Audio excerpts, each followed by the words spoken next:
नमस्कार, देवभूमि लाइव देख रहे हैं आप। आपके साथ मैं हूं गीतांजलि।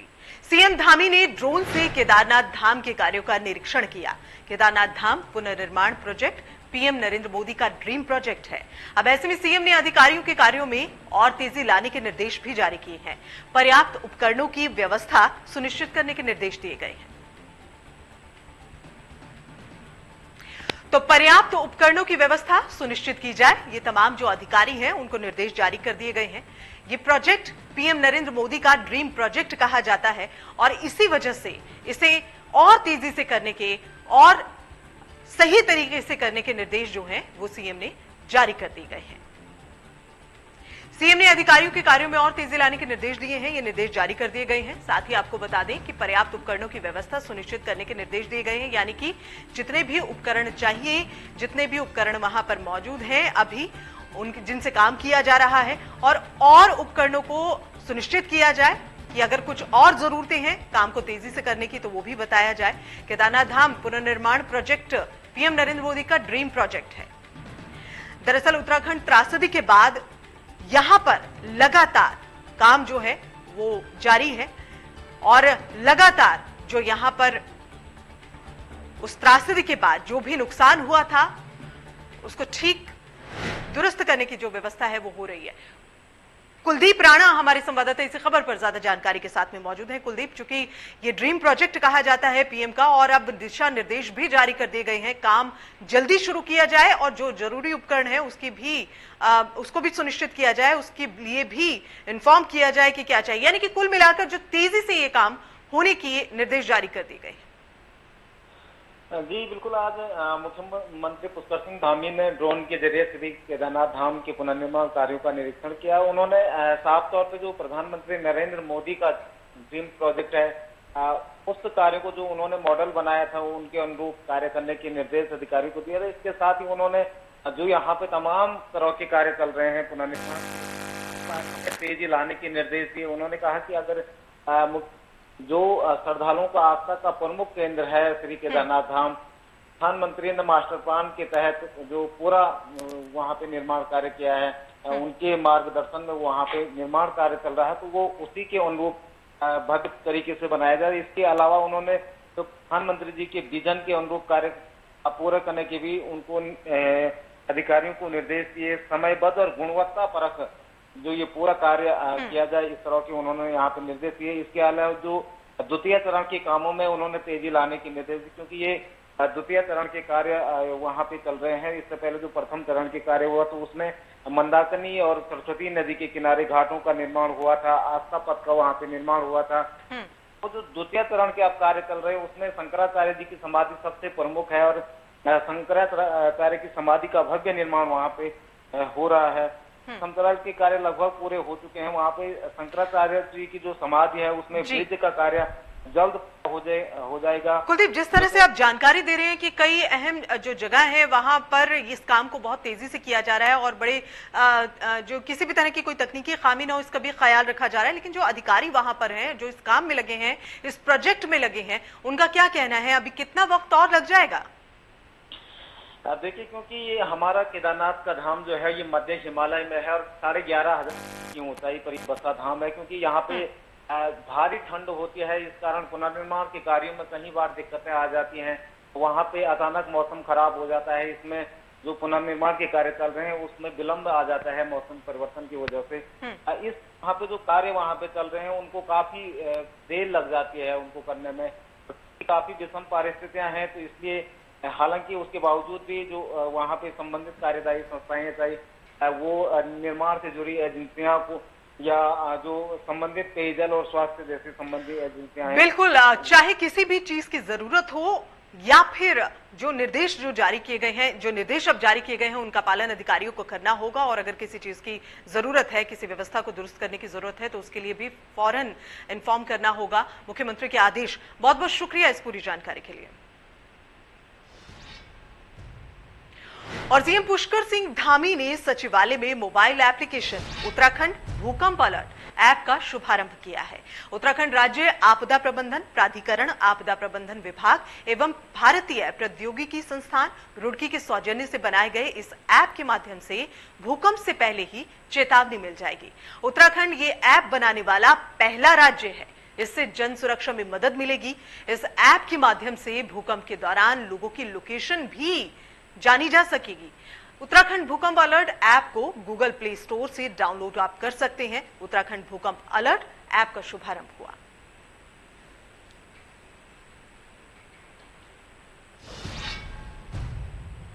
और देहरादून से खबर बता दें आपको, बीजेपी के राष्ट्रीय अध्यक्ष जेपी नड्डा का उत्तराखंड दौरा अगस्त के अंतिम सप्ताह में हो सकता है। आपको बता दें कि 2 दिवसीय ये दौरा रहेगा। बीजेपी के राष्ट्रीय अध्यक्ष हल्द्वानी में पूर्णकालिक की कार्यशाला में हिस्सा लेंगे। विधानसभा चुनाव की तैयारियों की समीक्षा भी की जाएगी।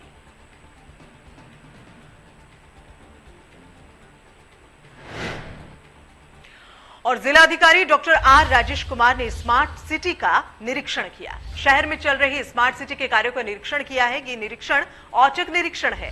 संबंधित अधिकारियों को इसके लिए आवश्यक दिशा निर्देश भी जारी कर दिए गए हैं। कार्यदायी संस्थाओं के अधिकारियों को दिशा निर्देश जारी किए गए हैं।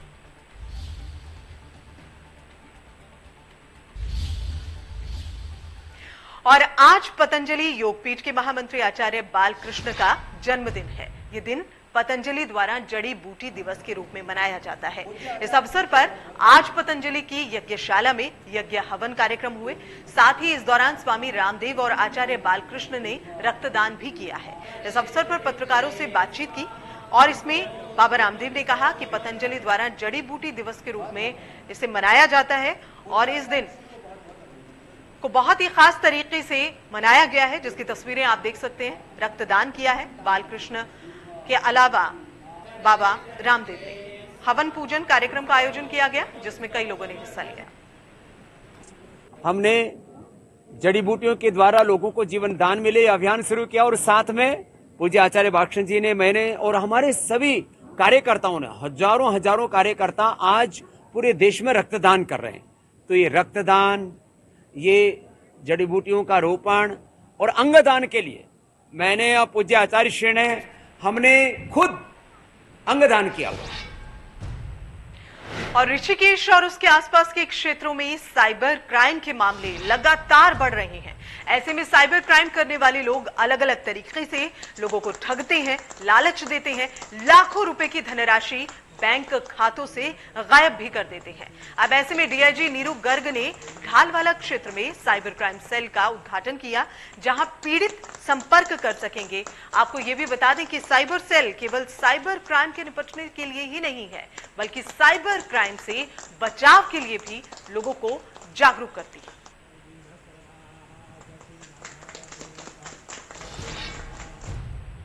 और उत्तराखंड सरकार द्वारा लगातार सड़कों का निर्माण कर गांव-गांव तक सड़क बनाने का काम जारी है। मसूरी कैंपटी मोटर मार्ग निर्माण को जिंसी के पास काटे जा रहे हैं। पहाड़ के कारण पेयजल के प्राकृतिक स्रोत को नुकसान भी पहुंच रहा है, जिससे मसूरी में आने वाले लोग समय पर पेयजल उन्हें नहीं मिल पा रहा है। पेयजल का संकट है। अब ऐसे में मसूरी जिंसी पंपिंग पेयजल योजना से करीब 30% आबादी को पेयजल आपूर्ति के रूप में इसे किया जा रहा है। लोक निर्माण विभाग से मसूरी कैंपटी मोटर मार्ग के अलाइनमेंट को बदलने की मांग भी की गई है, लेकिन आपको बता दें कि इसका जो काम है वो अभी तक शुरू नहीं किया गया है। विभाग से पहाड़ का ट्रीटमेंट करने के साथ ही ग्रामीणों को हुए नुकसान का मुआवजा देने की मांग भी उठाई जा रही है। रोड करीब मार्च अप्रैल में हमारे गांव तक पहुंच गई थी और उस समय हमने विभाग वालों को बोला था कि आप मतलब रोड काटेंगे, इतनी जगह नहीं है यहाँ। तो विभाग वालों ने बोला था कि हम साथों साथ पुस्ता लगाएंगे और रोड के जो नीचे वाला पार्ट है वो खाली है, खोखला है, तो उसके पर लिए भी हमने बोला था कि रोड को जो है ज़्यादा डाउन न किया जाए। तो विभाग ने अपने हिसाब से ले जाए, रोड को डाउन बहुत किया है। कहते हैं सर, अभी जो हमारा कोल्टी गाँव है उधर से जो कैंपटी थतुड़ मोटर मार्ग जा रहा है, उसमें अभी हमारा पूरा गाँव जो है भूस्खलन की जद में आ रखा है। तो हमने संबंधित विभाग को हमने पूरे 2-3 बार लिखित में भी पत्र दे चुके हैं और वर्बली भी हम उनको बोल चुके हैं, पर लेकिन वहां से कोई भी कार्रवाई नहीं हो पा रही। रोड करीब और वहीं उत्तराखंड में मुख्यमंत्री समेत मंत्रियों, विधायक, सांसद और जिला पंचायत अध्यक्षों के ओएसडी और पीआरओ माननीय से मुलाकात नहीं करवा पाएंगे, क्योंकि ओएसडी और पीआरओ की क्लास बीजेपी प्रदेश कार्यालय में संगठन महामंत्री अजय कुमार और बीजेपी प्रदेश मदन कौशिक ले रहे हैं। इस बैठक का मकसद जनता से कैसे माननीयों की मुलाकात हो और कैसे बातचीत हो, संवाद हो, इसके बारे में बैठक की जा रही है। दरअसल 2022 के चुनावों से पहले बीजेपी सारी एक्सरसाइज करना चाहती है ताकि जनता से सीधा संवाद हो, कोई नाराजगी ना बचे। ओएसडी और पीआरओ सीएम से मुलाकात नहीं करवा पाएंगे।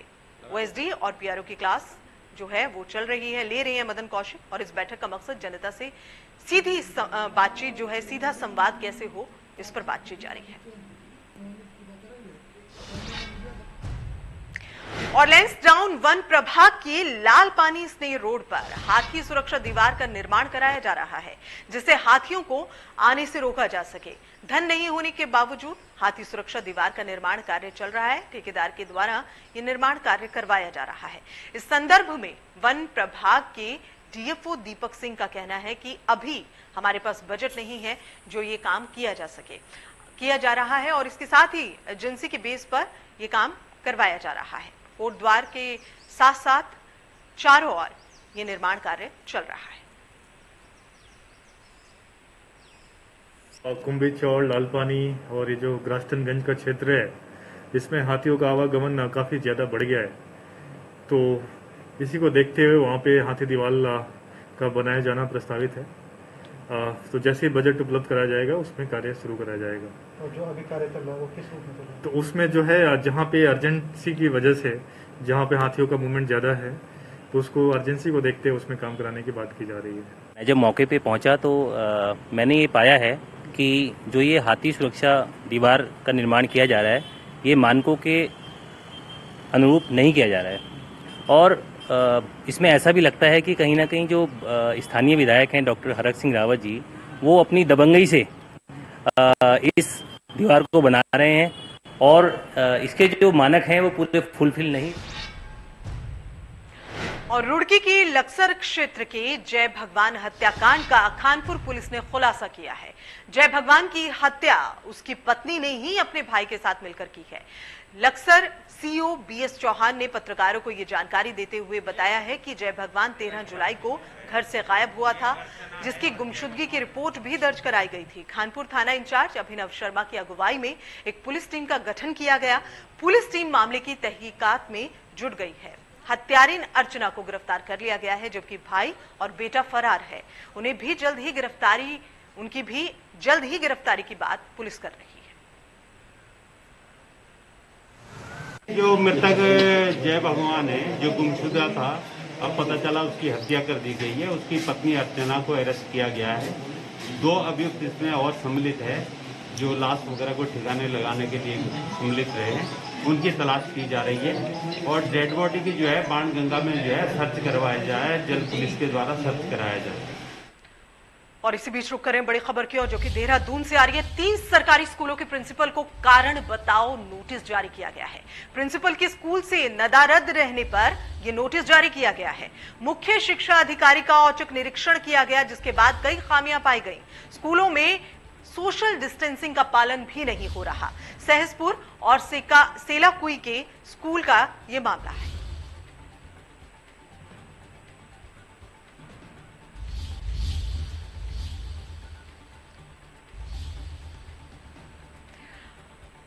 तो कारण बताओ नोटिस जारी किया गया है 3 सरकारी स्कूलों को। मुख्य शिक्षा अधिकारी को निरीक्षण के दौरान कई खामियां मिली हैं। इन खामियों में सोशल डिस्टेंसिंग का पालन नहीं करना भी पाया गया। अब ऐसे में कारण बताओ नोटिस जारी कर दिया गया है। सहसपुर और सेलाकुई के स्कूलों को यह नोटिस जारी किया गया है।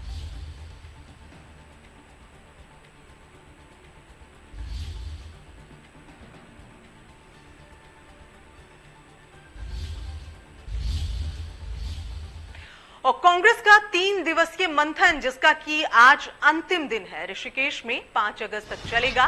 मंथन शिविर 2022 यूपी चुनाव अभियान को लेकर चर्चा इसमें की जा रही है। कांग्रेस के सभी दिग्गज नेता इसमें मौजूद हैं। कैसे आने वाले चुनाव में तैयारी की जाए, कैसे कांग्रेस अपनी जीत दर्ज करे, इसको लेकर लगातार चर्चा जारी है। तो ऋषिकेश में ये मंथन शिविर किया जा रहा है, जो 5 अगस्त तक चलेगा, आपको बता दें। और आज इसका तीसरा दिन है। कांग्रेस का 3 दिवसीय ये मंथन शिविर आज भी जारी। और उत्तराखंड में बारिश से पूरी तरह हाहाकार मचा है। प्रदेश के कई जिलों में रेड अलर्ट जारी कर दिया गया है। लैंडस्लाइड होने की वजह से सड़कें बंद हैं। पिछले कई दिनों से लगातार बारिश हो रही है। फिलहाल बारिश से राहत मिलने के आसार भी नजर नहीं आ रहे।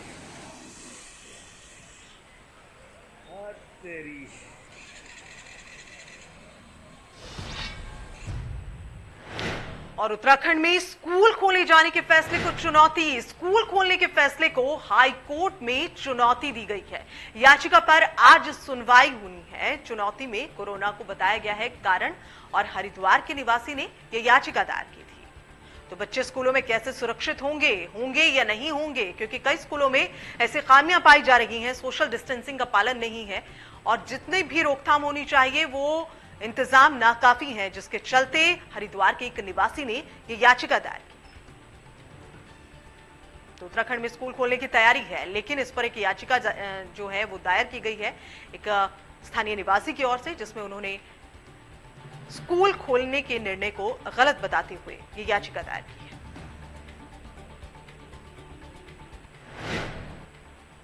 और मसूरी नगर पालिका परिषद की बोर्ड बैठक में सभासदों के हंगामे को देखा गया। दरअसल सभासदों ने अधिकारियों पर विकास कार्य न करने का आरोप लगाया और उन्होंने ये भी कहा कि पालिका अध्यक्ष अनुज गुप्ता अपने निजी स्वार्थ को लेकर बोर्ड बैठक पर प्रस्ताव लाए हैं, जबकि सभासदों द्वारा उनके क्षेत्र के विकास के लिए किए गए प्रस्तावों को दरकिनार किया गया, जिसको लेकर सभासदों द्वारा बोर्ड बैठक का बहिष्कार कर दिया गया।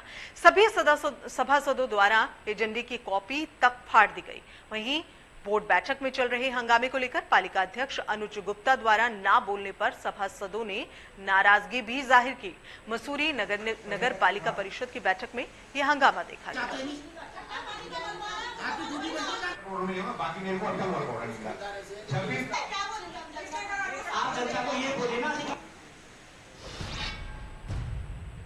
और इसी के साथ देवभूमि लाइव में फिलहाल इतना ही। दीजिए इजाजत, नमस्कार।